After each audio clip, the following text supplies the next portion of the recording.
So ito yung aming apprentice na babae. Siya yung responsible na pagkapit ng stud after namin i-fit up and then welding in. So ganyan lang yung pagkapit ng stud pag welding. Yan yung ceramic na yan. Yan yung magpipigil ng spark.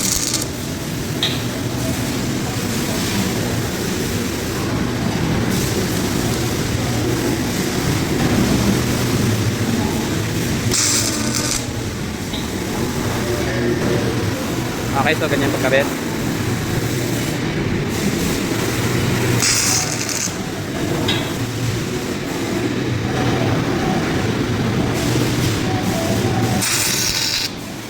Good job. So ito yung welding machine na ginagamit sa pag-weld ng stud. Ayan o. Snell weld 4000. Ito yung amperes nya. And then ito naman yung kanyang time and second. Okay, so 1.57 seconds lang yung ating time sa pag-diin ng stud. Alright, so yun lang. Kunting idea about sa pag-welding ng stud. Thank you and God bless.